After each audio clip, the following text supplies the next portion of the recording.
தயரதன் பயந்து போய் அபயம் அப்படிங்கிற ஒரு கேள்வியை போட்டு தனக்கும் தன்னுடைய பிள்ளைக்கும் எந்த விதமான ஒரு இன்னலையும் தந்துடக்கூடாது அப்படின்னு சொல்லி அபயம் என்று சொல்லி கிட்டத்தட்ட அவருடைய சரணத்திலே விழுந்து பரசுராமனிடத்திலே அவர்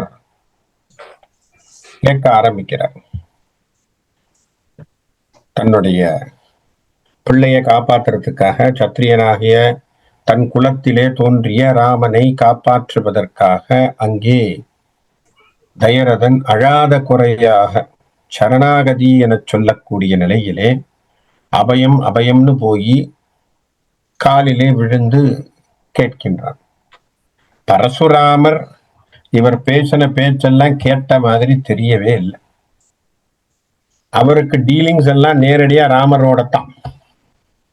ராமர் இவர் யாருன்னு கேட்ட கேள்விக்கு நேரடியா ராமரை பார்த்து சொல்றார், ஏன்னா ஏற்கனவே இத்து போன ஒரு வில்ல உடைச்சு விட்டு பெரிய வலியானவன்னு நீ பேசுற, ஆகவே என்னிடத்துல ஒரு வில் இருக்கு, அதை நீ தொட்டுப்பார், அதுக்கு நீ உன்னால ஏதாவது பண்ண முடியும்னா அதை வளைச்சு காட்டினேன்னா நீ வலிமை மிக்கவன்னு ஒத்துக்கிற, அதுதான் கதை, அதுதான் செய்தி, அதுக்காகத்தான் நான் வந்திருக்கேன்ட்டான். இதெல்லாம் கேட்ட உடனே தசரதனுக்கு ஒரு சில விதமான புலம்பல்கள் ஏற்பட்டு, என்ன பிள்ளை பாசம் அவருக்கு, தன்னுடைய பிள்ளையை ஏதாவது பரசுராமன் பண்ணிடுவான்கிற ஒரு மனதிலே ஏற்பட்ட ஒரு பதட்டத்துல அவன் அவையன் என்று சொல்லவும், அப்பவும் பரசுராமன் தசரதன கிட்ட அவன் பேசின மாதிரி தெரியல. அவன் நேரடியாக ராமரோடு தான் அவன் பேச ஆரம்பிக்கான். ராமரிடத்திலே அந்த வில்லினுடைய வரலாற்றை சொல்லுவதாக சொல்லி அவன் ஆரம்பிக்கிறான். அப்படித்தான் அவன் என்ன பண்றான், நேரடியாக ராமனிடத்திலே அந்த வில்லை பற்றியான விஷயத்தை சொல்றான். என்ன சொல்றான் அப்படின்னா, 2 வில்லி வந்தது, நல்ல வீரத்தன்மையோடு கொண்ட 2 வில் கிடைத்தது. அதுக்கு அழகாக சொல்கிறான், ஒன்றினை உமையாள் கேழ்வன் உவந்தனன். உமையாள் கேழ்வன்னா யார் அர்த்தம்னு புரியுறது, பார்வதியினுடைய புருஷன். அதுதான் நம்முடைய நமச்சிவாயம் என்று சொல்லக்கூடிய சிவபெருமானிடத்திலே ஒரு வில்லு பூச்சு. மற்றை ஒன்றை நின்று உலகு அளந்த நேமி நெடியமால் நெறியின் கொண்டான்.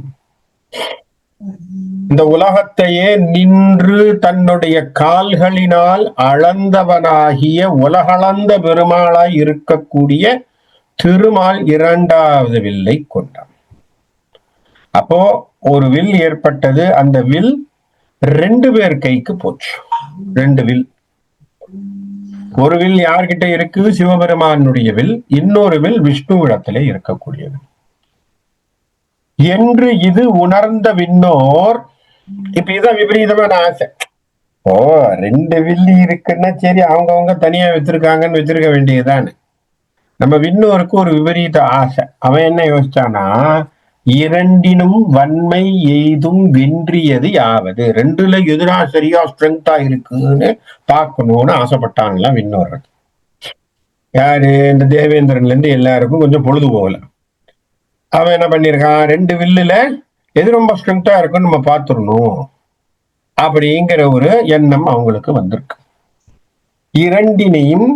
2னும் வன்மை எய்தும் வென்றியது யாவது என்று விரிஞ்சனை வினவ அன்னாள். விரிஞ்சன் என்று சொன்னால் பிரம்மா.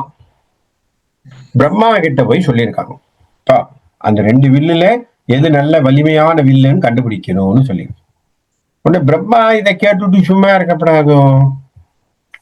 இதுதான் கதை. என்ன காரணம் அப்படின்னா, இந்த பிரம்மாவுக்கும் சில சமயங்கள் யோசனை இருக்கிறது இல்லை. அவர் சொன்னாராம், சீரிது தேவர்கள் தங்கள் சிந்தனை என்பது உண்மை. சரிதான், கரெக்டான விஷயம்தான்.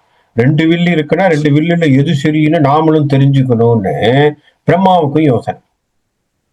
வேரி கமலத்தோனும் இயவது ஒரு வினயம் தன்னால் யாரினும் உயர்ந்து மூலத்து ஒருவராம் இருவர் தம்மை மூரி வெண் சிலை மேல் இட்டு மொய் அமர் மூட்டி விட்டான். என்னாச்சு, 2 பேர்கிட்ட வில்லு இருக்கு, விரிஞ்சன் என்று சொல்லக்கூடிய பிரம்மாவும் ஆமா ஆமா அவங்க கையில இருக்கக்கூடிய வில்லுல எது சிறந்த வில்லுன்னு நாமளும் தெரிஞ்சுக்கணும்னு சொல்லி என்ன பண்ணிருக்கான், நேரா வந்து இவர்கள் இருவர் இடத்திலேயும் அந்த வில்லினுடைய பரீட்சையை செய்ய போகிறேன் என்று சொல்லியிருக்கான். இந்த இடத்துல அழகாக சொல்கிறார் கம்பன், ஒரு வார்த்தையை போடுறான். என்ன சொல்றான், யாரினும் உயர்ந்த மூலத்து ஒருவராம் இருவர் தம்மை. இதுதாங்க வார்த்தை, அருமையான வார்த்தை, அருமையான வார்த்தை.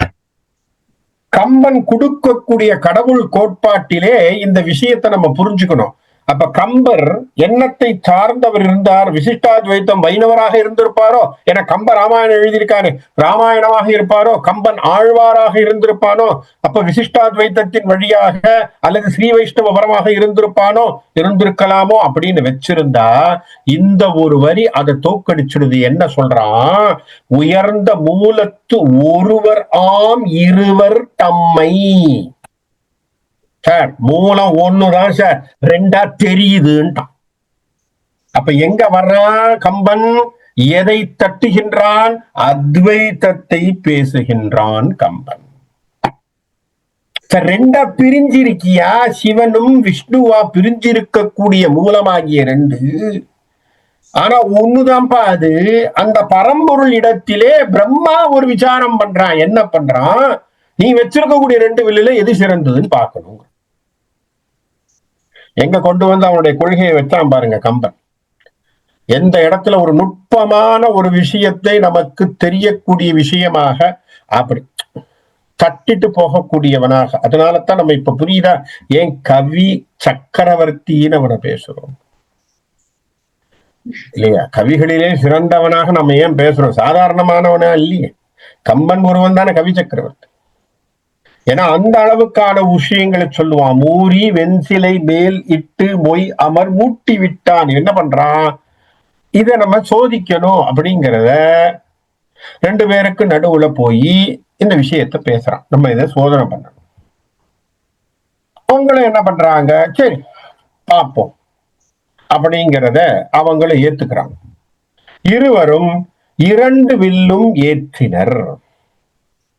ரெண்டு பேரும் என்ன பண்ணாங்க, தன்னுடைய விற்களை எடுத்தார்கள். சிவன் தன்னுடைய தனுசை எடுத்தான், திருமால் தன்னுடைய தனுசை எடுத்தான். உலகம் ஏழும் வெறுவர திசைகள் பெற. ஏழு உலகம் அதிர்வு, திசைகள் எல்லாம் நடுங்குது, வெங்கனல் பொங்க, இப்படி கோவா அக்னியாக எல்லாம் மேல மென்மேலும் செரு மலைகின்ற பொழுதில். அப்படி போயிட்டு இருக்கிற சமயத்திலே திரிபுரம் எரித்த தேவன் வரி சிலை இற்றது ஆக. இப்போ சிவபெருமான் கையில வச்சிருந்த வில் ஒரு இடத்துல சத்தம் கேட்டது. என்னன்னா இத்து போன சத்தம் கேட்டுச்சு. எங்க, எந்த தனுசு, சிவதனுசு உடைந்தது போன்ற ஒரு சத்தம். இற்றது ஆக, வரி சிலை இற்றது. அப்போ அது உடைஞ்சிருக்கு. அந்த சிலையானது கொஞ்சம் எங்கேயோ அடி ஊனம் ஏற்பட்டிருக்கு. மற்றவன் முனிந்த மண்ணோ, மற்றவன் அப்படியே வச்சிருக்கிறான். யாரு, விஷ்ணுவுக்கு தன்னுடைய கையிலே இருந்த வில்லுக்கு ஒண்ணும் ஆகல, சிவபெருமான் கையிலே வைத்திருந்த தனுசுக்கு மட்டும் ஏதோ ஒரு சில ஊனம் ஏற்பட்ட உடனே எல்லாரும் கொஞ்சம் தேவர்கள் எல்லாம் அசந்துட்டாங்க. ஐயோ இது என்னது, இது சிவபெருமான் கையில் இருந்த தனுசு ஒரு விதமாக இற்று போன சத்தம் கேட்டு போச்சு, பெருமாள் கையில் இருந்த தனுசு ஒண்ணும் ஆகலையே அப்படின்னு நினைச்சிட்டு இருக்கும் போது இப்ப சிவபெருமான் சொன்னாரா, மீண்டும் போர் தொடங்குவோம், சரி திரும்பவும் பண்ணுவோம். அப்ப வளைச்சதை விட்டுட்டு திரும்பி ஆரம்பிப்போம்னு சொல்லியிருக்கார். ஏன்னா அவரை வளைச்சு இழுத்து வளைக்கின்ற பொழுது கடக்குன்னு ஒரு சத்தம் கேட்டிருக்கு. இவருதுல ஒண்ணும் ஆகல. அப்ப ஏதோ ஒரு சின்ன கிராக் இங்கே விட்டுருக்கு. எதுல, சிவனுடைய தனுசுல. பெருமாள் தனுசுல ஒண்ணும் ஆகல, அப்படியே தான் இருக்கு. இப்ப இது இன்டாக்டா இருக்கு, இது இன்டாக்டா இல்லை, அது புரிஞ்சு போச்சு. சரி மீண்டும் நம்ம என்ன பண்ணுவோம், போர் தொடங்குவோம் அப்படின்னு சொல்லும் பொழுது தேவேந்திரர்கள் மற்றவர்கள் என்ன சொல்லிட்டாங்களா, குடுகுடுன்னு ஓடி வந்து வேண்டாம் வேண்டாம், திருவுளம் கனிந்து நீங்க ரெண்டு பேரும் இதை நாம் செய்ய வேண்டாம் அப்படின்னு சொல்லி விலக்கி விட்டுட்டாங்க. விண்ணவர் விளக்க விண்ணவரை விளக்கியதனாலே வல்வில் நீட்டினான் தேவர்கோன் கை. சிவன் என்ன பண்ணான், தன்னுடைய கையில இருக்கக்கூடிய சிவதனுசை தேவேந்திரன் கையில கொடுத்துட்டான். அப்படின்னு இந்திரன் கையில கொடுத்துட்டான். கொடுத்துட்டு அவன் போயிட்டான். யாரு? சிவபெருமான் போயாச்சு. நெற்றியில் கண்ணன் வெற்றி காட்டிய கரிமாலும் கார்முகம் அதனை பாரில் ஈட்டிய தவத்தின் மிக்க ரட்சிகருக்கு ஈந்து போனான். அப்போ வெற்றியான வில்லை கொண்டிருந்தவனாகிய திருமால் அவர் என்ன பண்ணாரா, தன்னுடைய கையிலே இருந்த வில்லை சாதாரணமாக யாருக்கும் கொடுக்காம இப்படி சுத்தி பார்த்தாராம். பார்த்ததிலே ரட்சிகன் என்று சொல்லக்கூடிய ஒரு முனிவன் இருந்தான். அந்த முனிவனிடத்திலே அந்த வில்லை கொடுத்து விட்டு அவர் போயிட்டார். யார் இந்த ரட்சிகன் அப்படிங்கிறத பரசுராமன் சொல்ல போறான். ரட்சிகன் எந்தை தந்தை, என் பாட்டனார், ஜமதக்னியினுடைய அப்பா, அப்ப தாத்தா. இந்த ரட்சிகன் முனி என்பவன் இவனுடைய தாத்தா பரசுராமனுக்கு. அப்ப பரசுராமனுடைய அப்பாவுக்கு அப்பா கையில கிடைச்சிருக்கு. ரட்சிகன் எந்தைக்கு ஈய. அவன் என்ன பண்ணா, எங்க அப்பா கிட்ட கொடுத்தான். எந்தையும் எனக்கு தந்த வரி சிலை இது. இப்ப நான் கையில வச்சுட்டு இருக்கேன் பத்தியா, அது யார் கொடுத்தது? எங்க அப்பா ஜமதக்னி முனிவர் எனக்கு தந்தது. அவருக்கு யார் கொடுத்தது? ரட்சிகன் கொடுத்தது. அவங்க அப்பா. ரட்சிகனுக்கு யார் தந்தது? திருமாலே கொடுத்தது. அப்ப இது விஷ்ணு தனுசு. சரியா? நீ நெய்தின் வாங்குதி ஆயின் மைந்த, ஒண்ணுமே சொல்லல. அப்பா இதுல சிம்பிள். இதுல நீ சண்டை போட அதெல்லாம் ஒண்ணுமே சொல்லல. கையில நீ இத கையால வாங்கினால வெற்றிடான்ட்டான். கையில நீ இத கையால வாங்கு. வாங்குதி, ஏன்னா வாங்குறதே கஷ்டம். அதுக்காக சொல்றான் பரசுராமன், வாங்குறதே கஷ்டம். வில்லை எடுத்து வளைக்கிறது பெருசு. சிவபெருமான் வல்ல ஏற்கனவே ஒரு இடத்துல ஏதோ கிராக் ஆயிருக்கு. நீ என்ன பண்ண, எடுத்து வச்சுட்டவான்னு உடைச்சு இத்து போன வில்ல உடைச்சு விட்டு நீ வலிமையானவன்னு காட்டிவிட்ட. இப்போ என்னுடைய கையில இருக்கக்கூடிய வில்ல கையில தொடர்றதே கஷ்டம். நீ என்ன பண்ண போற, அத வாங்கு பாப்போம். என் கையில இருந்து வாங்கி அதை செய்ய வரிசிலை இது. நீ நெய்தின் வாங்குதி ஆயின், கையில வாங்கினு வச்சுக்கோ மைந்த பா, குடிசில்கள் நின்னோடு ஒப்பர் இல்லை. உன்னை விட வில்வீரன் யாரும் இல்லைன்னு ஒத்துக்கிறேன். சரியா? யான் குறித்த போரும் புரிகிலேன். உன்னோட சண்டை போடணும்னு நினைச்சதை நான் விட்டுடுறேன். நின்னோடு இன்னம் புகழ்வது கேட்டி. இதுக்கு மேல நான் என்னப்பா சொல்லணும் சொல்லுட்டான். பரசுராமன் அழகாக தான் வந்த இயல்பு, அந்த வில் வந்த வரலாறு, அந்த வில் தன் கையில என்ன வில் இருக்கு, என்ன மகத்துவமான வில் அது, அந்த வில்லை நீ கையில வாங்கினாலே பெரிய விஷயம்னு பாருங்க. ஒரு அவதாரம் மற்றொரு அவதாரத்துக்கு அஸ்திர சஸ்திரங்களை தருவதற்கு எப்படியெல்லாம் லீலைகள் செய்திருக்கு அப்படிங்கிறதுக்கு இது ஒரு உதாரணம் இல்லையா? ராமன் பெரிய வில்லாளியா வரணும். நல்லா யோசிச்சுப்பார். ராமன் வில்லுக்கு வீரனாகிய ராமனாக இருக்கணும் அப்படின்னு சொன்னா எல்லா தனுசையும் அவன் கையிலே அவன் எடுத்து அதை பிரயோகப்படுத்தியவனாக, அதை ஆட்கொண்டவனாக இருத்தல் அவசியம். சிவதனுசு தொட்டு எடுத்து விடச்சி தூக்கி போட்டுட்டான் இல்லையா? கொஞ்ச நேரத்துக்கு முன்னாடி சிவதனுசை எடுத்தது கண்டனன், இற்றது கேட்டனன் நம்ம எல்லாருமே பார்த்தோம். அவ்வளவுதான். அரண்மனையில எல்லாரும் பார்த்ததுதான். இவன் எடுத்ததை பார்த்தாங்க, உடஞ்சதுதான் கேட்டது சத்தம். அப்படி அந்த வில்லை எடுத்து நானே ஏற்றி அதை உடைத்து காட்டினான். மடன் உடைச்சு தூக்கி போட்டான். இப்ப அடுத்ததாக வருகிறது ஒரு வில். எது? விஷ்ணு தனுசுன்னு சொல்லி கையில கொடுக்குறான். கொடுக்கல, கொடுத்தாலே பெருசுட்டான். இது நீ கையில எடுத்தாலே பெருசு, அதுவே பெரிய வீரம். அதை பண்ணி காட்டுங்கிறான் பரசுராமன். இப்ப ராமர் எங்க நிக்கிறார்? யாரு? அவர் ஒரு அவதார புருஷன். யாரு? அவன் தான் நாராயணன் இல்லையா? அவன் நிக்கிறான். அவன் கையில இப்போ இந்த ஒரு வில் கிடைக்க போகுது. அப்பனா என்ன அர்த்தம்? அவனுக்கு பலத்திற்கு பலம் சேர்க்கின்றது போல் வந்து சேர்கிறது. இதெல்லாம் எதுக்காக?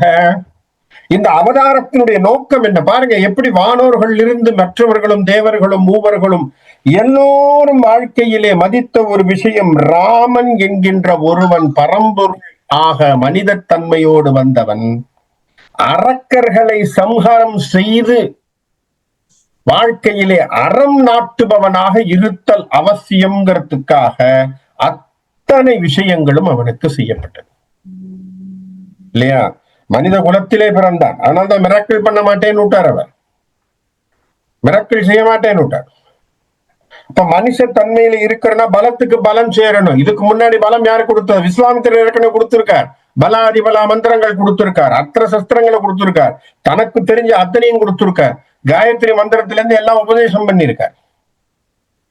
இப்ப விஸ்வாமித்திரர் கையில ஒரு செட்டு கொடுத்தாச்சு. வசிஷ்டர் தனக்கு தான் படிக்கிற சமயத்துல வசிஷ்டர் தன் ஒரு செட்டு கொடுத்தாச்சு. அடுத்த செட்டு யார் கொடுக்கணும்? பரசுராமன் இப்ப தர. இது எல்லாம் எதுக்கு சேருது? கானகத்துக்கு போன பிறகு ராமனுக்கு உபயோகம்.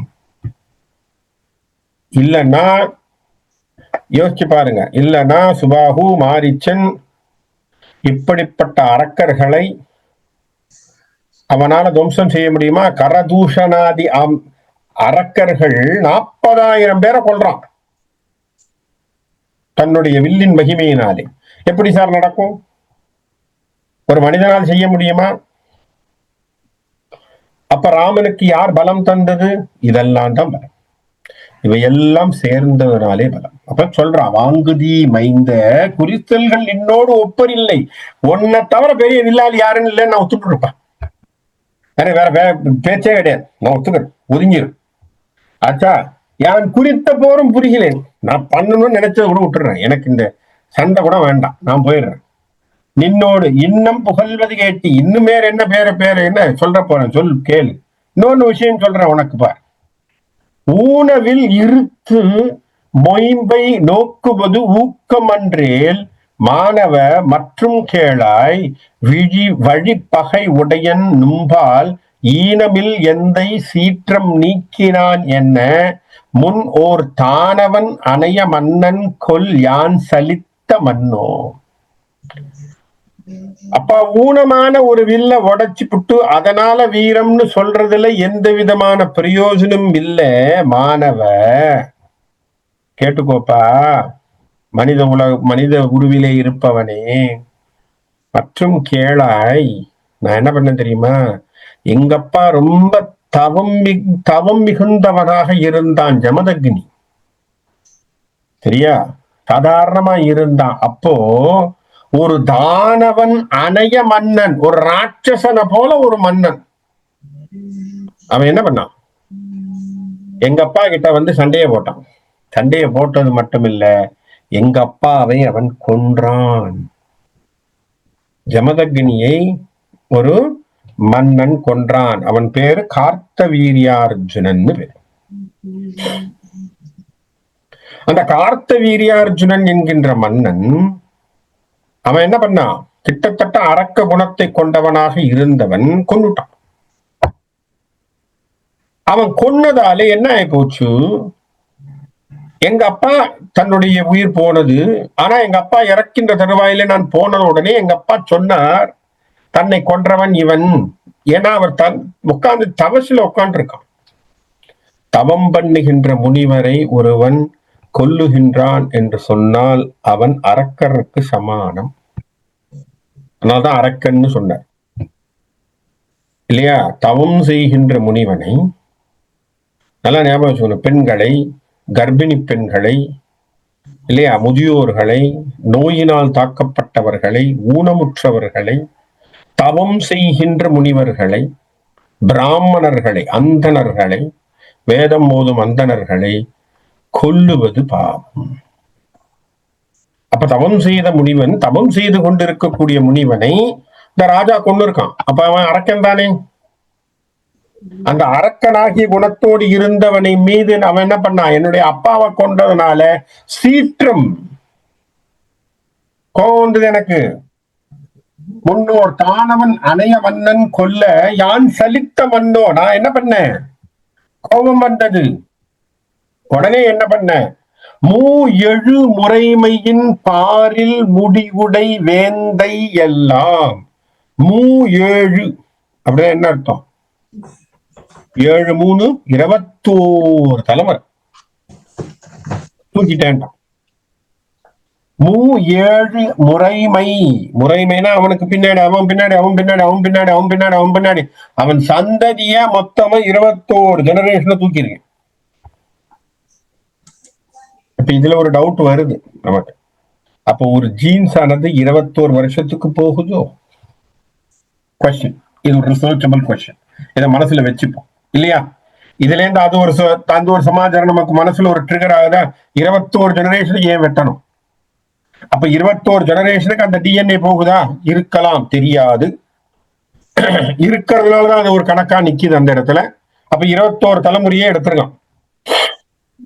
அப்ப இது ஒரு கேள்வி நம்ம மனசுல வச்சுக்கணும். அப்ப இது ஒரு சயின்டிபிக் ரிசர்ச்சுக்கு இது ஒரு வழி.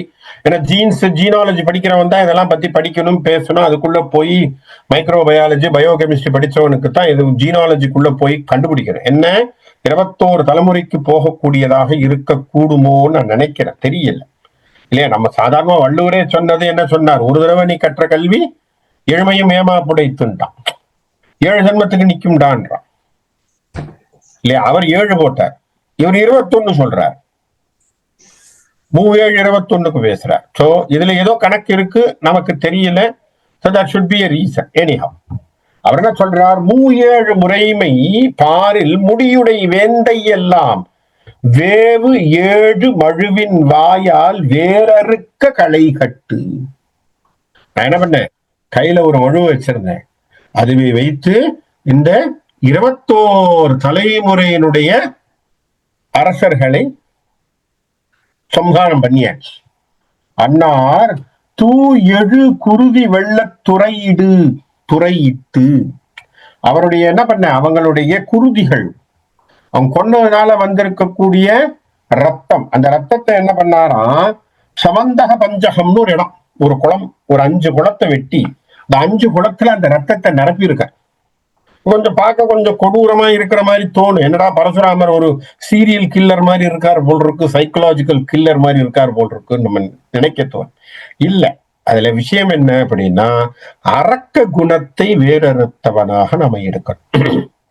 அப்ப அரக்கர்களை, அரக்க குணத்தை, அந்த பரம்பரையை அவர் வேறறுத்திருக்கார். அவர் என்ன பண்ணிருக்கார்? அத்தனையும் கொண்டு ஒரு இதுல விட்டு துறையிட்டு முறையின் எந்தைக்கு ஆவண கடன்கள் நேர்ந்தேன். அதை வச்சு நான் என்ன பண்ணேன்? பூஜைகள் பண்ணி நேர்த்தி கடனை முடிச்சேன், இருத்தி கடன்கள். சரியா? சமந்தக பஞ்சகம் அப்படிங்கிற ஒரு குளத்தை வெட்டி அதுல இந்த ரத்தத்தை நிரப்பி அதை வைத்து என்னுடைய தந்தைக்கு ஈமை கடன்களை முடித்தேன். ஈமை கடன், கடைசி கடன்களை எல்லாத்தையும் முடிச்சு வச்சு அரும் சினம் அடக்கி நின்றேன். இங்கதான் அருமையான வார்த்தை, பியூட்டிஃபுல்லா போட்டான் கம்பன். பாருங்க வார்த்தை, இந்த இடத்த நம்ம நல்லா புரிஞ்சுக்கணும். பரசுராமன் என்ன சொல்றான்? வார்த்தை ஆவண கடன்கள் நேர்ந்தேன், முடிச்சுட்டேன். அப்பா கடன் எல்லாம் முடிச்சுட்டு என்ன பண்ணிருக்கேன்? அரும் சினம் அடக்கி நின்றேன். அப்ப என்ன அர்த்தம்? முழுவா கோபம் போகல, அடக்கிட்டு இருக்கேன்னு இல்லையா? வார்த்தை பாருங்க, நல்லா பாருங்க. என்ன சொல்லிருக்கலாம்? அருஞ்சினம் துறந்து நின்றேன். வார்த்தை சொல்லிருக்கலாமா இல்லையா? பரசுராமன் அருஞ்சினம் துறந்து நின்றேன். என்ன சார் அர்த்தம்? கூட்டுட்டேன்னு அர்த்தம். முற்றமாக போய் விட்டது, அதை முடிஞ்சிச்சு. 21 தலைமுறையை தூக்கிட்டேன்ப்பா. அதுக்கப்புறம் அப்பாக்கு ஈம கடன்கள்லாம் முடிச்சதுனால என்ன ஆகி போச்சு? என்னுடைய வெறி தீர்ந்ததுனால நான் என்ன பண்ணிட்டேன்? எல்லாம் முடிஞ்சு போச்சு. எல்லா சினங்களும் போய் துறந்து நின்னேன். சொல்லிருக்கலாமா இல்லையா? வார்த்தை. பரசுராமன் என்ன வார்த்தை போடுறாரு? நல்லா பாருங்க. கம்பன் போடுகின்ற வார்த்தை அரும் சினம் அடக்கி நின்றேன். அடக்கினா என்ன அர்த்தம்? அப்பவும் முற்றாக போகவில்லை, மனசுக்குள்ள புடிச்சுக்கிட்டு உட்காந்து. அப்ப எங்கேயோ ஒரு இடத்துல ஒரு மூலையில அந்த கோபம்ங்கிறது இருக்கு. இப்ப தசரதன் பயந்தது சரிதானே? இப்ப அந்த நியாயத்துக்கு வருவோம். அப்ப தசரதன் பயந்தது சரிதானே? இவன் முற்றும் துறந்த முனிவன்னு சொல்ல முடியாது ஐயா. இவன் கோபத்துல திரும்பி சத்திரியனை கொல்றதா, என் புள்ளைய கொண்டுட்டானே என்ன பண்றதுன்னு சத்திரியன் நினைச்சு அவன் என் புள்ளைய கொண்டா சரிதானேன்னு ராமருக்காக பரிந்துரை பேசிய தசரதன் செயல் சரிதான் என்பதை இந்த கூற்று நமக்கு நிரூபிக்கிறது. சரியா? இது பாருங்க, என்ன அழகா டாலி பண்ற மாதிரி தசரதன் இது கம்பனுடைய பாடல்கள் வருது நமக்கு. அப்போ அடக்கி நின்றேன், அடக்கி வந்துள்ளேன், கையில வச்சுட்டு இருக்கேன் அப்படின்ட்டான். அப்ப சினத்தை அடக்குவது சரியா இல்லையா? அதுதான் கேள்வி. அப்ப பரசுராமன் முற்றும் துறந்த முனியா? சினத்தை அடக்கினேன்னு சொல்றாரே சரியா? அடக்கினா எங்காவது பீரிட்டு கொண்டு வரும் இல்லையா? சினம் முற்றாக தவிர்த்தேன், சினத்தை முற்றாக காத்தேன்னு சொல்றவன் சரி, இவர் அடக்கினேன்னு பேசுறார், இருக்கட்டும். சோ அது அவருடைய சமம். உலகெல்லாம் முனிவருக்கு ஈந்தேன், என்ன பண்ணேன், இதனால ஜெயிச்ச அத்தனை உலகத்தையும் யாருக்கு கொடுத்தேன்? கஷ்யப முனிவருக்கு கொடுத்துட்டேன் இல்லையா? தானமா கொடுத்துட்டேன். உரு பகை ஒடுக்கி போந்தேன், பகைகளை ஒடுக்கி விட்டேன். அழகில் மாதவங்கள் செய்து ஒரு அறுவரை இருத்தேன், என்ன பண்ணேன், அழகாக பெருந்தவங்களை புரிந்தேன். மாகேந்திர மலை என்ற ஒரு இடத்திலே என்னுடைய தவங்களை புரிந்தேன். ஆண்டை சிலையை நீ இருத்த ஓசை செவி உற. நான் உட்காந்து தவத்துல உட்கார்ந்து இருந்தேன்ப்பா, திடீர்னு ஒரு சத்தம், தமோன்னு ஒரு சத்தம். என்னடா இது அப்படின்னு சொல்லி முழிச்சு பார்த்தேன். பார்த்ததுல தெரிஞ்சது ஞான திருஷ்டியிலே, நீ ஜனகனுடைய அவையிலே சிவதனுசை உடைத்த ஓசை என் காதில் மகேந்திரகிரியில் விழுந்தது. அப்ப எவ்வளவு தூரம் பேருக்கு பாருங்க சவுண்ட்.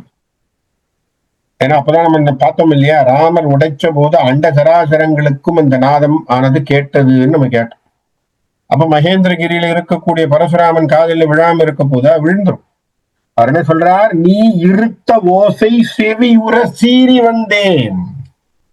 நீ உடைச்ச ஓசை என் காதல விழுந்ததுப்பா, அதனால்தான் அங்கேயும் கிளம்பிட்டேன். மலைகுவன் வல்லை ஆகின் வாங்குதி தனுவை, நீ வீரன்னா என் வில்லை வாங்குறா பார்ப்போம். எப்படி பாருங்க, ஒரு சேலஞ்சு, நேரடி சேலஞ்சு வைக்கிறான் பாத்தீங்களா பரசுராமன் ராமனிடத்துல. நீ வீரன்னா இப்ப என் வில்ல வாங்கு, வாங்குறதே வீரம். அதான் சொல்லிட்டான, வாங்குறதே வீரன். வாங்குதி தனுவை என்றான். சொன்ன உடனே நம்ம பிள்ளை இருக்காரு, ராமர் தான் இருக்காரு, அவருக்கு எதுவும் சிவந்த கலை. அவர் இலகுவாக அந்த வில்லை வாங்குகின்றான். இலகுவாக. அவனுக்கு என்னடா, அவன் வில்ல அதை அவன் வாங்க மாட்டானா? இது ஒரு பெரிய விஷயமா? ஏன்னா மும்மூர்த்தியில முக்கியமான மூர்த்தி அவர் நிக்கிறார். என்றனன் என்ன நின்ற ராமனும் முறுவல் எய்தி.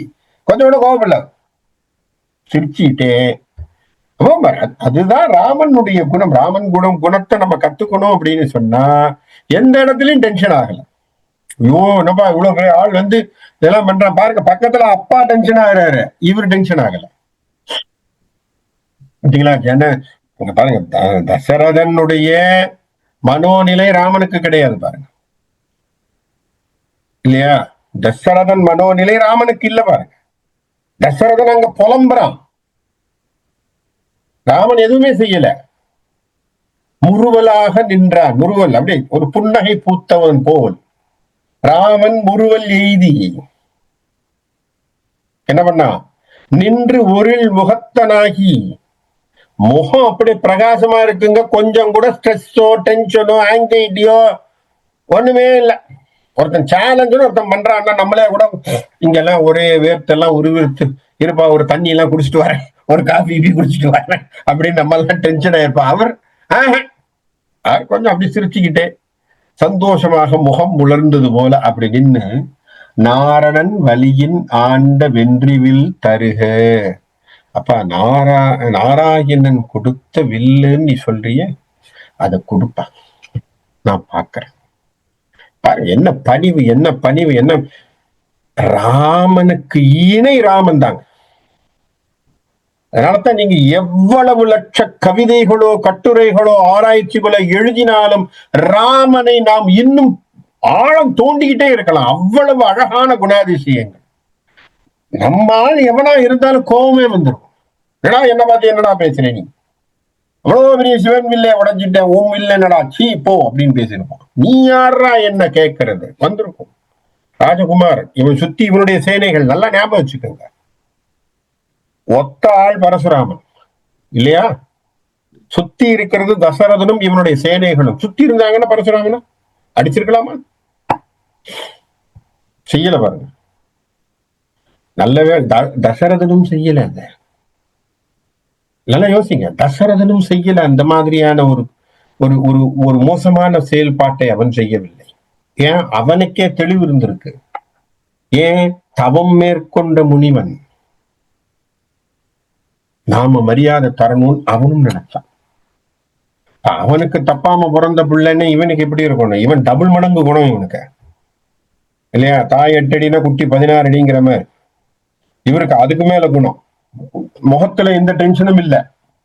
அந்த வில்ல கொடுங்க பாக்குறேன். என்ன சொன்னா, நாரணன் வலியின் ஆண்ட வென்றி வில் தருக, கையில கொடுங்க சார். என்ன கொடுத்தனன்? பரசுராமன் அந்த வில்ல கொடுக்கிறான். வீரன் கொண்டு ராமர் கையில வாங்குறார். அத்துன்று இருச்சடையோன் அஞ்ச தோளுற வாங்கி சொல்லும். அவன் கையில வாங்கின உடனே பரசுராமன் பயந்துட்டார். என்னப்பா இவன் லாவகமாக அந்த வில்லை வாங்குகிறான், நாராயணன் வில்லப்பா அப்படின்னு நாம சொன்னது. நல்லா யோசிச்சு பாருங்க, ராமன் சீதையை முடிக்கின்ற போது, அதாவது பாலகாண்டம் வச்சிருக்கோம், பால பருவத்துல இருக்கான். ஹார்ட்லி 14 to 17 இயர்ஸ் தான் நம்ம ப்ரிடிக்ட் பண்றோம் அவனுக்கு ஏஜ், ராமருக்கு இல்லையா? இப்ப டீனேஜ்ல இருக்காருங்க ராமர். எந்த ஏஜ்ல இருக்காரு? டீனேஜ். டீனேஜ்ல தான் முடுக்கு எல்லாமே இருக்கும், ஈகோ எல்லாமே வரும். ஏன்னா மீச முளைக்கிற வயசு, எல்லா விதமான சேட்டைகளும் வரும். ஆனா ராமனுடைய பண்பு எப்படி இருக்கு பாத்தீங்களா?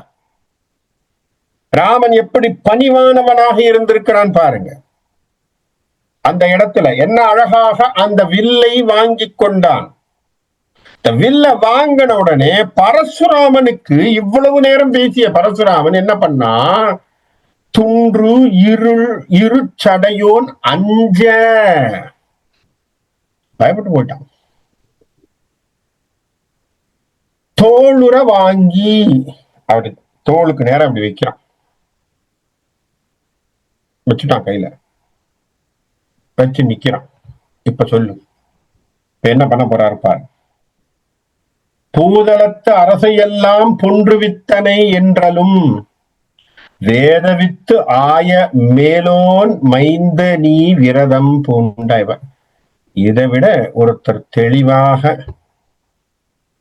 ஒருத்தர் பேச முடியும்னு சொன்னா, அதனால்தான் ராமரனுடைய லாங்குவேஜ் எல்லாம் கத்துக்கணும். சார், அரசர்கள் எல்லாவற்றையும் கொன்று குடித்தவன், சத்திரியர்களை 21 வம்சத்தை கொன்று குவித்தவன் பரசுராமன் இல்லையா? அந்த நியாயப்படி பார்த்தா அவனும் சத்திரிய குணத்தோடு சேர்ந்தவன் தான். கரெக்டா? சத்திரியர்களை போரிலே கொன்றவன், ஆகவே அவனுக்கும் சத்திரிய குணம் இருக்குன்னு நம்மளும் எடுத்துக்கலாம். 21 அரசவைகளை கொண்டிருக்கிறான் அப்படின்னு சொன்னா அவனுக்கும் சத்திரிய குணம் இருக்கு. சத்திரியனாக அவனும் தென்படுகிறான். சத்திரியனாக இருக்கிறவனோட ராமன் போர் செய்யலாம். ஏன்னா சத்திரியனுக்கு சத்திரியன் போர் பண்ணலாம், பண்ணக்கூடாது யாரும் சொல்ல முடியாது. நான் ராமர் வார்த்தை போடுறாரு பாருங்க, பூதலத்த அரசையெல்லாம் பொன்று வித்தனை. நீ கொண்டு இருக்க எனக்கு தெரியும், இருந்தாலும்பா வேத வித்து ஆய மேலோன் மைந்தன்னி. உங்க அப்பா ஜமதக்னி எவ்வளவு பெரிய வேத வித்வான் தெரியுமாப்பா, எவ்வளவு பெரிய ரிஷி, அவனுடைய புள்ள நீ.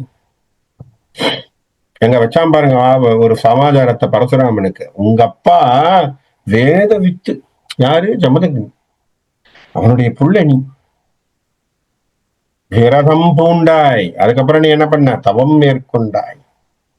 ஆதலின் கொல்லல் ஆகாது. வச்சாம் பாருங்க வார்த்தை. அதனால நான் என்ன பண்ண முடியாது தெரியுமா? பரசுராமா, உன்னை நான் கொல்ல முடியாது. அதனால நீ என்ன சொல்லு, அம்பு இது பிழைப்பது அன்றால் யாது இதற்கு இலக்கமாவது. அம்பை எடுத்துட்டேங்கண்ணா, வில்லு வச்சாச்சு, வில்லையிலே நானே பூட்டி அம்பை தொடுத்து நிற்கின்றேன். நீ என்ன சொன்ன, கையில வாங்குன்னு சொன்ன, நான் வில்ல விடணும்னு வந்துட்டேன். இப்ப உன் மேல விட முடியாது. ஏன்? நீ வேதவித்தினுடைய பிள்ளை, நீ தவம் மேற்கொண்டவன். ஆகவே உன் மேல விடுறது பாவம். அப்ப என்ன பண்ணணும்? ஆனா வில்ல தொடுத்து வச்சிருக்கிறேன், அதுக்கு ஒரு இலக்கு வேணும் இல்லையா? யாது இதற்கு இலக்கமாவது இயம்புதி விரைவின் என்றார். நீ இப்ப சொல்லு, எது மேல நான் அடிக்கணும்னு, அடிச்சு உனக்கு ப்ரூவ் பண்றேன். வாங்கறதே கஷ்டம்னு பரசுராமன் சொல்ல, இவன் வாங்கி நிறுத்தி பூட்டி வில் அம்ப வச்சு இப்ப நீ இலக்க சொல்லி எங்க அடிக்கணும்னு கேக்குறான். அப்ப ராமன் என்ன பராக்கிரமசாலியாக, அதெல்லாம் ரசிக்க வேண்டிய கட்டங்கள். நம்மளாம் யோசிக்கணும் இந்த இடத்துல. பரசுராமனையும் நம்ம ராமனையும் ஒரு நிமிஷம் அப்படி கான்ட்ரோவர்சியா வச்சு பார்த்தா நமக்கு புரியும் ராமனுடைய கேரக்டர் எந்த அளவுக்குள்ள நிக்கிறார் பாரு. கம்பன் எப்படி மெருகுபட எழுதுறான், அதுதான் அழகு. கம்பனுடைய அழகே அதுதான். அப்படி வச்சு அப்படி பூட்டி அப்படி நிறுத்துறான். இப்ப சொல்லுப்பா, அதுக்கு என்ன இலக்குன்னு நீ சொல்ற சொல்லு. இப்ப புரிஞ்சு போச்சு பரசுராமனுக்கு. இதுக்கு மேல அவர் என்ன பேச முடியும்? வாங்குறதே கஷ்டம்னு சொன்னவருக்கு முன்னாடி அம்பை தொடுத்து நிக்கிறான்னு சொல்லும் பொழுது அப்ப யோசிச்சான். நீதியாய் முனிந்திடேல் நீ இங்கு யாவர்க்கும் ஆதியாய் அறிந்தனன். புரிஞ்சுடுச்சு அவனுக்கு. பரசுராமன் சொன்னா, அப்பா நீதிக்கு வித்தானவனே. அப்பாவை மிஞ்சிட்டான் அவன். என்ன நீதியாய் நன்னெறியிலே நிற்கின்றவன். அதை விட என்ன தெரியுமா, இப்ப நான் இப்ப நீ நின்னதுல பார்த்தோன்னே நான் என்ன புரிஞ்சுக்கிட்டேன், இங்கு யாவர்க்கும் ஆதி, நீதான்ப்பா மூலப்பொருள்னு புரிஞ்சுன்னுட்டேன். பரம்பொருள் நீ. வருது பாருங்க வாயில, பரசுராமன் வாயில வந்தாச்சு. யான் அறிந்தேன் அலங்கல் நேமியாய். அப்பா கையில சக்கரங்களை வச்சிருக்க கூடியவனை, சக்கரத்தை ஏந்தியவனாகிய திருமால் நீ. வேதியா 20 அன்றி வெண்மதி பாதியான் பிடித்தவில் பற்று போதுமோ. அங்கே நீ கையில வச்சிருக்கக்கூடிய வில், அது அந்த காலத்துல நீ சிவந்தனுச உடைச்சே நான் நினைச்சிட்டு இருந்தேன். உனக்கு இந்த வில்லு கூட பெரிய வில்லு கிடையாதுப்பான்னு நான் புரிஞ்சுக்கிட்டேன். ஏன்? நிற்பது நாராயணன் என்கின்ற ஒரு உணர்வு பரசுராமனுக்கு கிடைச்சு. ஏன்னா நிக்கிறது நாராயணன், அவர் தான் நிக்கிறார். இந்த வில்லையே அவர் தான் கொடுத்தார், பரம்பரைக்கே கொடுத்தவர் அவர் தான். அவர் கையில திருப்பி வில்ல கொடுத்தா அவருக்கு தெரியாதா அது எப்படி பூட்டணும்னு தெரியாதா, அதை எடுக்கணுங்கிறது தெரியாதா? The man who used the instrument, he knows how to operate it, இல்லையா? அதனால who created it. அவ யோசிக்கிறார். அப்படி பார்த்துட்டு சொல்லிட்டார், உனக்கு இது பெரிய விஷயமாப்பா. சிவதனுசு என்னப்பா, இந்த தனுசையும் நீ சேர்த்தே பண்ணுவ. அதனால பொன்னுடை வளை கழல் போலம் கொள் தாளினாய் மின்னுடை நேமியன் ஆதல் மெய்மையால் என் உளது உலகிக்கும் இடுக்கன் யான் தந்த உன்னுடைய வில்லும் உன் உரத்துக்கு ஈடு அன்றார். உன்னால செய்யப்பட்ட அழகான களங்களை எல்லாம் கையிலே கொண்டு, அழகின் அழகாக இருக்கக்கூடிய வடிவுடையாக இருக்கக்கூடியவனே, திருவடிவை உடையவனே, அதுலயும் திருப்பாதங்களை உடையவனேன்னுட்டான். இப்ப சரணாகதி வரைக்கும் வந்துட்டான் பரசுராமன். நல்லா யோசிச்சு பாருங்க. முன்னாடி அவங்க அப்பா இவன் காலில் விழறேன்னார். யார் கால? பரசுராமன் காலிலே தயரதன் போய் விழுந்து அடிதுழுதான். 5 நிமிஷத்துல காட்சியே மாறி போச்சு. பரசுராமன் சொல்றான், என்ன சொல்றான்? பொலம் கொள் தாழினாய் உன்னுடைய திருவடிகள் வணங்கத்தக்கவைன்னுட்டான். எங்க வந்தாச்சு பாருங்க, ரிவர்ஸ்.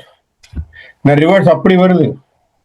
மின் உடை நேமியான் ஆதல் மெய்மையால், நீ சக்கரங்களை ஏந்திய திருமாலப்பா. உலகினுக்கு இடுக்கண் ஏன் உள்ளது, எதுக்கு இனிமே இங்க யாருக்காவது துன்பம் இருக்க போகுது? ஏன்? ஏன்னா சத்தியம் நீ சக்கரம் ஏந்திய திருமால். நீ இருக்கிறேன்னு சொன்னா இந்த உலக மக்களுக்கு என்ன கஷ்டம்? அதனால உன்னுடைய வலிமைக்கு என்னுடைய சமாச்சாரங்கள் ஒன்றும் இல்லை. அதனால நான் அங்க நின்று பிரயோஜனம் இல்லை, நான் இருக்கிறதும் இது இல்லை. அதனால எய்த அம்பு இடைப்பழுது எய்திடாமல் என் செய் தவம் யாவையும் சிதைக்கவே. என்னத்தை செய்யணும்னா, நீ எடுத்த அம்பு இலக்கு வேணும் இல்லையா? ஆமா, நான் என்ன தவம் செய்தேனோ அந்த தவத்தினுடைய எல்லாவற்றையும் சிதைத்து விடு. சிதைத்துனா என்ன அர்த்தம்? எல்லாத்தையும் எடுத்துன்றுன்னுட்டான். ஒன்னு ஞாபகம் வச்சுக்கோங்க, ராமனுடைய அம்புகள், அவன் விட்ட அம்பு அவனுடைய அம்பார் துணியில திரும்பி வந்து விழுந்துடும். ஞாபகம் இருக்கா? ராமன் ஒரு வில்ல விடுறான்னா, வில்லிலிருந்து அம்பு புறப்பட்டதுன்னா, அதனாலதான் அவனை சொல்றோம், ராமனுக்கு ஒரு இல் ஒரு வில் ஒரு சொல்.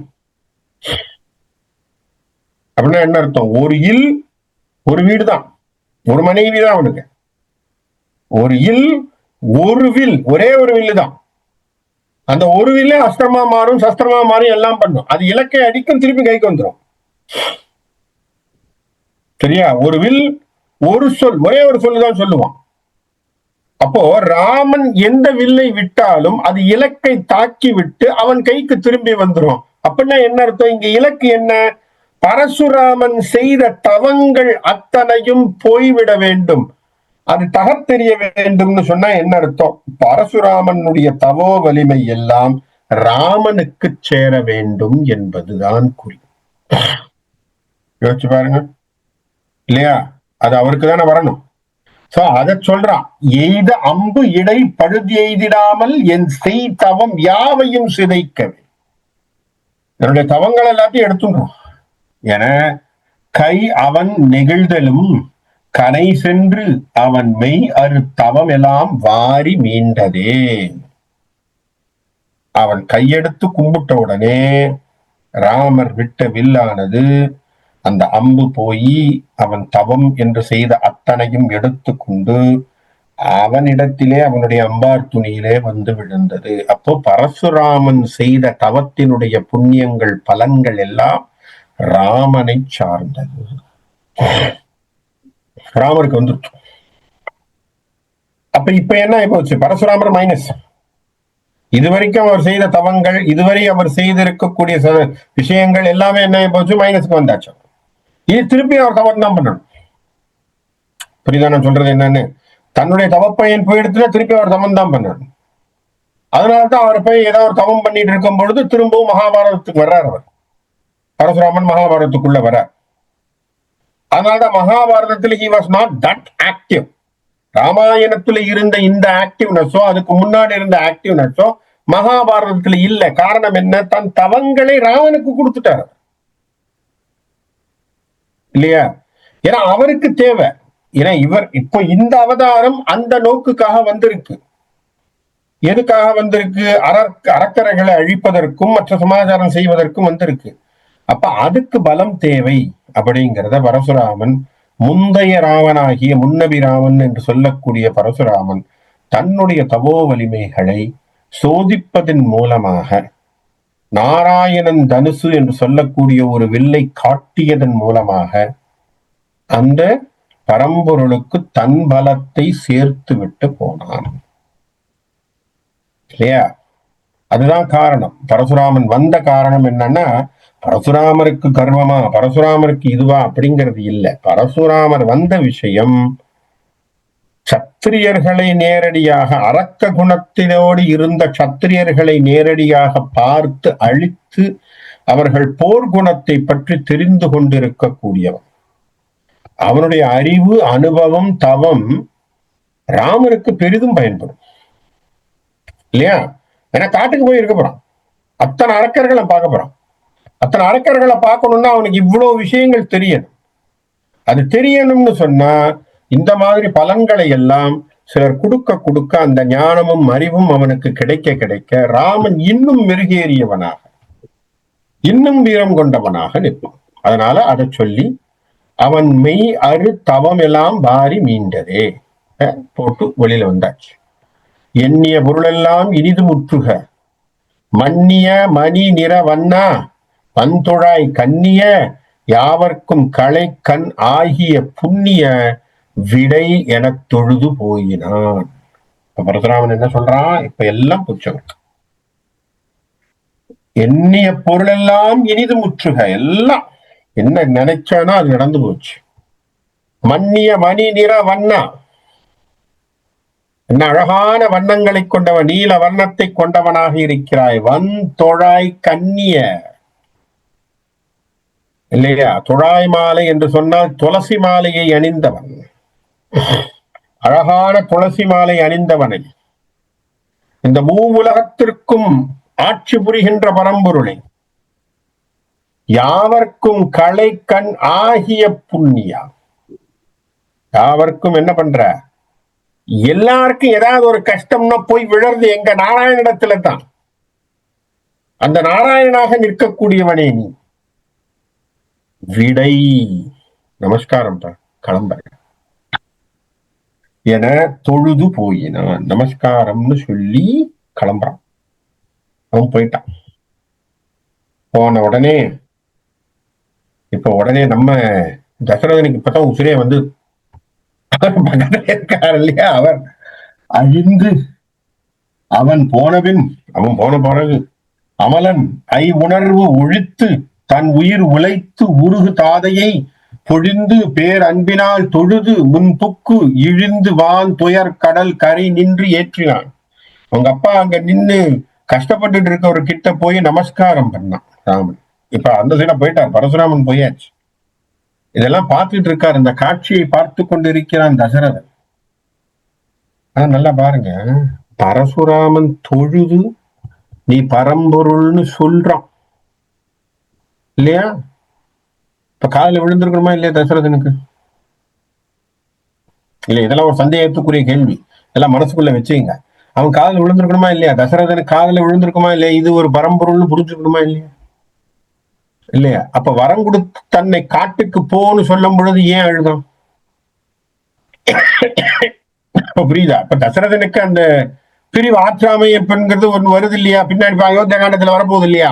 வரம் கொடுத்து ஐயோ என் பிள்ளை போயிட்டானே, என் பிள்ளை போயிட்டானே. என் பிள்ளை பாசம் எதற்கு? பரம்பொருள் அப்பாவும் பிள்ளை. அதுதான் சிக்கல். என்னன்னா பாசம்னு ஒண்ணு வந்துடுத்துனா அது யாருன்னு நமக்கு தெரியாம, நம்ம புள்ள அவ்வளவுதான் தெரியும். அங்கே பரம்பொருளே நின்றாலும் அந்த பரம்பொருளை நம்ம என்ன பண்ணிடுறோம்? பாசம் தான் தலை தூக்கும். யசோதைக்கும் இருந்தது அதுதானே. கிருஷ்ணர் 2-3 இடத்துல காட்டுறாரு இல்லையா, நான் தான் பரம்பொருள் காட்டலையா? வாயை திறந்து மண்ணை உண்டவனாக வாயை திறந்து காட்டுகின்ற பொழுது 7 உலகத்தையும் காட்டுறான். அங்க யசோதாவே உள்ள உட்கார்ந்து இருக்கா, அவளே அவளை பாக்குறா உள்ள.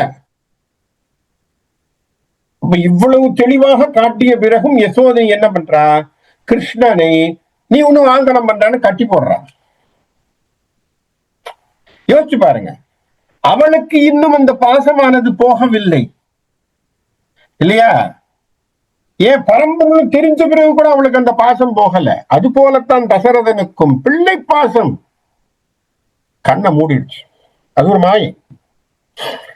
அதே போல் தசரதன் இங்க அப்படியே நின்றுட்டு இருக்கான். ஓடி போய் அப்பா கிட்ட போய் நமஸ்காரம் பண்ணி, அப்பா அவர் போயிட்டார் அப்படின்னாலும் இவருக்கு அப்பதான் உசுரே வந்த மாதிரி இழுந்து வான் துயர் கடல் கரை நின்று ஏற்றினார். உடனே அப்ப எல்லா துன்பமும் போச்சு அப்படின்னு சொல்லி வெளிப்படும் உணர்வினான் விழுமன் நீங்கியே எல்லா துயரங்களும் போச்சு. தளிர்ப்பு உரு மது கரி தனையன் இடை குளிப்ப அருந்துயர் கடற்கோடு கண்டவன். இவன் என்ன, இந்த திறம் என்கின்ற கடலிலே என்னை கொண்டு அப்படியே அந்த கரை சேர்த்துட்டப்பா. கழிப்பு என்னும் கரையிலா கடலுள் ஆழ்ந்தான். அப்படியே இப்ப மகிழ்ச்சியில அப்படியே பொங்குறான். ஆஹா, பெரிய விஷயம், பெரிய விஷயம், பெரிய விஷயம். பரிவு அரிசிந்தை அப்பரசுராமன் கை வரி சிலை வாங்கி ஒரு வசையை நல்கிய ஒருவனை தழுவி நின்று உச்சி மோந்து தன் அருவி கண் என்னும் கலசம் ஆட்டினான். பரசுராமனுடைய கையில இருக்கக்கூடிய வில்ல வாங்கி கையில வச்சு அதுக்கு இலக்க போட்டு அதை யூஸ் பண்ணி காட்டினியே அப்படின்னு சொல்லி கட்டி பிடிச்சு அவன் உச்சி மூந்து தன் கண்ணிலிருந்து தண்ணியை தாரதாரையா விட்டு ராமருக்கு கண்ணீரால் அபிஷேகம் செய்தான் தன்னுடைய பிள்ளை மேல். அவ்வளவு பிள்ளை பாசம் பாருங்க. பொய்மையில் சிறுமையில் புரிந்த ஆண் தொழில் மும்மையின் உலகினால் முடிக்கல் ஆவதோ மெய்மை இச்சிறுவனே வினை செய்தோர்களுக்கு இம்மையும் அருமையும் ஈயும் என்றான். வஞ்சனையினாலே இளம் பருவத்திலே ஆற்றியுள்ள இந்த வீரச் செயல் எவ்வளவு பெரிய வீரச் செயலை நீ செஞ்சிருக்கப்பா, 3 உலகத்திலும் யாராலையும் செய்ய முடியாது செயல். தசரதன் மெச்சுகிறான். சரியா? அதனால நல்ல வினை தீவினைகள் இந்த உலகத்திலே புரிகின்ற யாருக்கும் நீ இந்த மாதிரி துணையாக நின்று நல்லதையே செய்வாய். அதனால இதுதான் உண்மை அப்படிங்கிறத தசரதன் அவருக்கு சொல்றார். ராமன் அதெல்லாம் சொல்ற மாதிரி எல்லாத்தையும் கேட்டுக்கிறார். தன் கையில் இருந்த வில்லை என்ன செய்யறார் பாப்போம். பூமழை பொழிந்தனர் புகுந்த தேவருள். மேல இருந்து பூமழைகள் பொழிந்தது மட்டுமில்ல, தேவர்கள் எல்லாம் ஓடி வந்துட்டாங்க. வாமவேல் பக்கத்துல ஒருத்தன் நிக்கிறான். அவன் பேர் வருணன்னு பேர். யாரு? மழை பெய்கின்ற மழையினுடைய தெய்வம் அவன். அவன் பக்கத்துல நிக்கிறான். தேவர்கள்ல ஒருத்தன். வாமவேல் வருணனை மான வெஞ்சிலை சேமி என்று உதவி. ராமன் அந்த வில்லை அந்த வருணனிடத்திலே கொடுத்து வச்சுக்கோ, நான் சொல்லுவேன்ட்டார். நீ வச்சுக்கோ, இப்போதைக்கு நீ பாதுகாத்து வச்சுக்கோன்னுட்டார். தன் சேனை ஆர்த்து எழ நாமநீர் அயோத்தி மாநகரம் நன்னினான். இப்ப எல்லாரும் அயோத்தி மாநகரத்துக்கு போறது அப்படின்னு தீர்மானம் பண்ணி நடக்கிறான். இப்ப கொஞ்சம் தசரதனுக்கு எல்லாம் சரியா போச்சு. அப்படியே வருகின்ற சமயத்திலே அயோத்தி பக்கத்துல வருகின்ற பொழுது இந்த பக்கம் திரும்பி தசரதன் தன்னுடைய 2வது பிள்ளையாகிய பரதனை பார்த்து, நீ தாத்தா பாட்டி வீட்டுக்கு போயிட்டு வாங்க. யார? பரதனை பார்த்து. பரதனுடைய தாத்தா பாட்டி யாரு? கைகேயினுடைய அப்பா அம்மா. சரியா? கேகயன் நாட்டிற்கு நீ போ. ஏன்? அவங்க மாமா வந்தார், ஞாபகம் இருக்கா? திருமணத்துக்கு அவர் தான் வந்தார். அதனால அவர் வந்ததுனால அவர் வந்திருக்கார். அதனால நீ என்ன பண்ற, கொஞ்ச நாள் போய் தாத்தா பாட்டி வீட்டுக்கு இருந்துட்டு வா, மனைவி எல்லாம் கூட்டிக்கிட்டு. ஏன்னா தாத்தா வர முடியல. ஏன்னா இவன் திருமணம் அவர் அவசரமா பண்ணி விட்டார் இல்லையா? பரதனுக்கும் நடந்து போச்சு, மாண்டவியோட நடந்தாச்சு, எல்லாம் நடந்து போச்சு. அதனால நீ என்ன பண்றப்பா, நீ கூட்டிட்டு போய் அங்க போயிட்டு பார்த்துட்டு வா.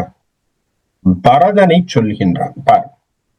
நன்னினார் இன்பத்து வைக்கும் நாளினை மண்ணுற முரசு இனம் வயங்கு தனையான் அண்ணல் அப்பரதனை நோக்கி ஆந்தகை என்ன அறுத்தகையது ஓர் பொருள் இயம்புவான். அந்த பரதனை பார்த்து ஒரு பொருளை சொல்றதாக சொல்கிறான். இங்க ஒரு அழகான ஒரு பதிவு ஒண்ணு இருக்கு. ஆசா ஞானசம்பந்தம் பிற்போட்டு பொருளுரைகள் அந்த வாக்கியங்கள் எழுதும் பொழுது, உரையாசிரியராக எழுதும் பொழுது அவங்க ஒரு அருமையான வார்த்தையை சொல்றாங்க. இந்த இடத்துல என்ன சொல்றாங்கன்னா, அப்பவே இந்த வீர செயலை பார்த்த தயரதனுக்கு இவ்வளவு கஷ்டங்கள்ல இருக்கக்கூடிய தன்னையும் மீட்டெடுத்தான் பரசுராமிடத்திலிருந்து அப்படிங்கறத தெரிஞ்ச உடனே தன்னுடைய ராஜாங்கத்தை தன் பிள்ளைக்கு தரணுங்கிற முடிவை எடுத்துட்டான். ஆனா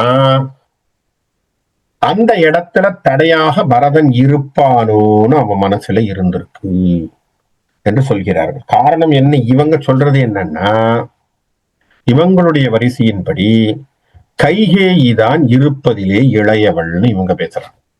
இந்த உரையாசிரியர்களுடைய உரையில் இது உரையாசிரியர்கள் உரை. இதுல கம்பன் அந்த வார்த்தை போட்ட மாதிரி தெரியல. இவர்களுடைய உரையில என்ன சொல்றாங்க, கோசலை சுமித்திரை கைகேயி கடைசி.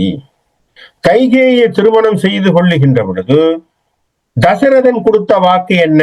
உனக்கு பிள்ளை பிறந்தா, சரியா? அப்படி சொல்லித்தான் அவன் பண்ணியிருக்கான் இல்லையா? கல்யாணம் பண்ணும் பொழுது அவன் ஒரு வார்த்தையை கொடுத்திருக்கான். என்ன கொடுத்திருக்கான்? உனக்கு பிள்ளை பிறந்தா அந்த பிள்ளைக்குதான் ராஜாங்கம்னு வாய விட்டுருக்கான்.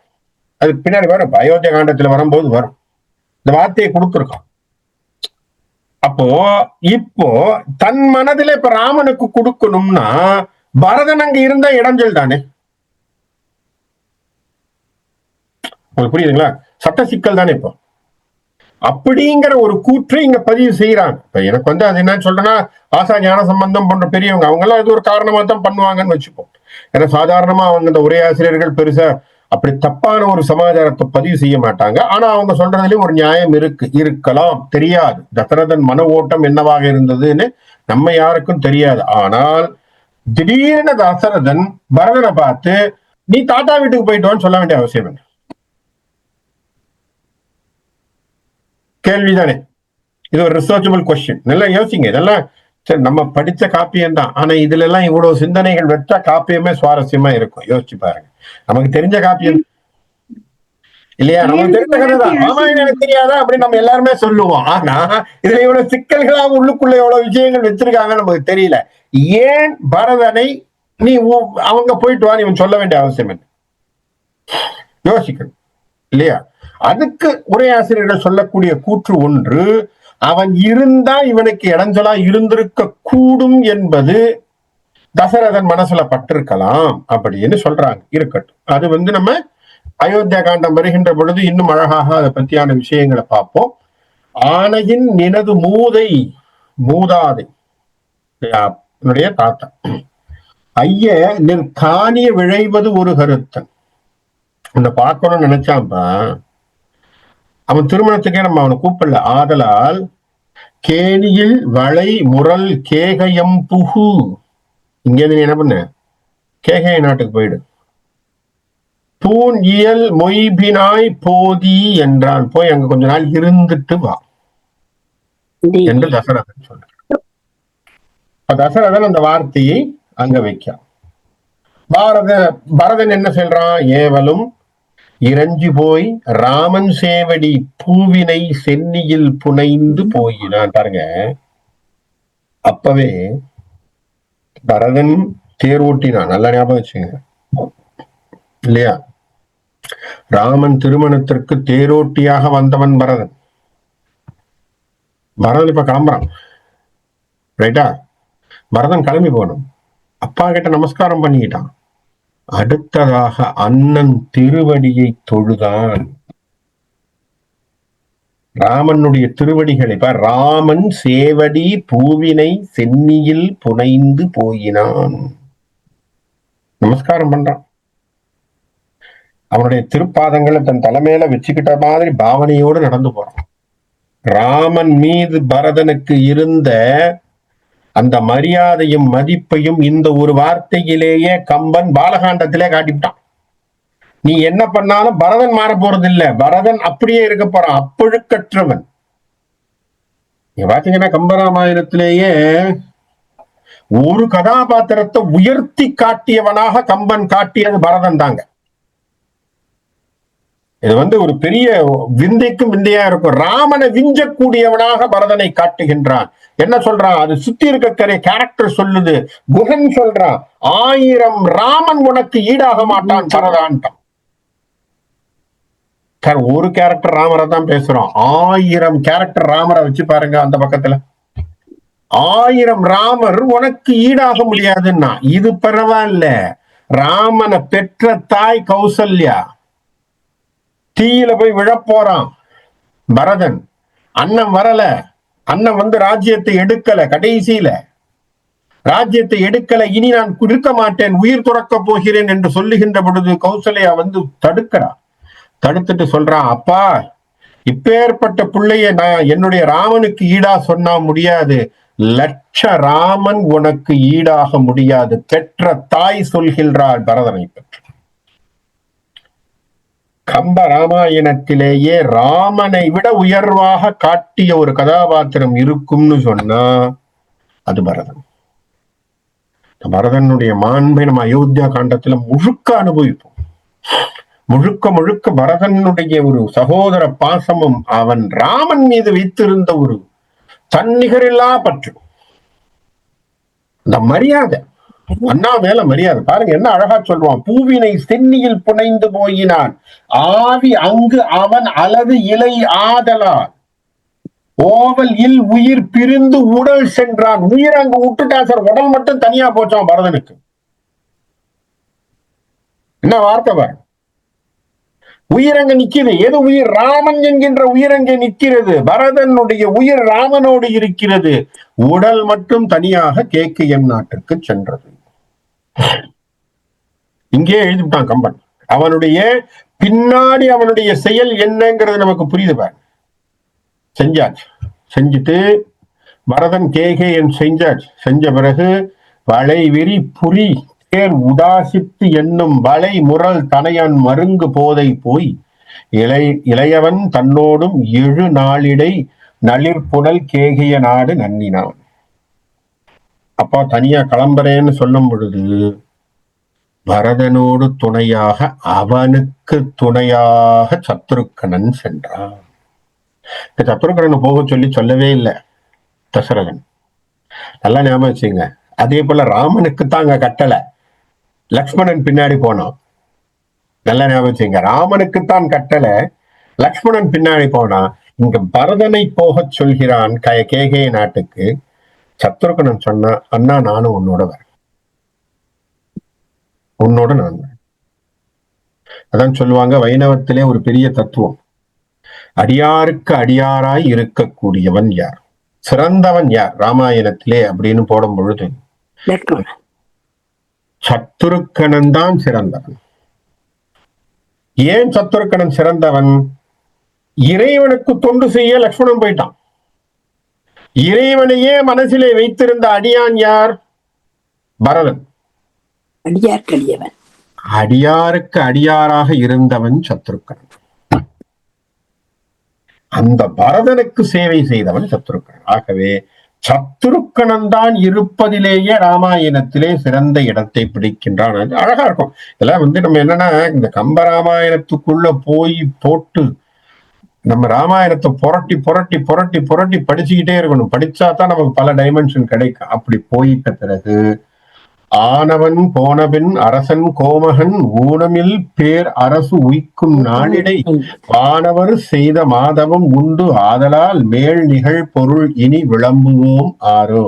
அப்படி அழகாக அவன் போன பிறகு தசரதன் தன்னுடைய நாட்டுக்குள்ளே வந்து அவன் தன்னுடைய நாட்டிலே உட்கார்ந்து கொண்டிருந்த சூழ்நிலையில் இன்னும் வருகின்ற விஷயத்தை பேசுவேன் என்று சொல்லி பாலகாண்டத்தை இதோடு கம்பன் முடிவு செய்கிறான்.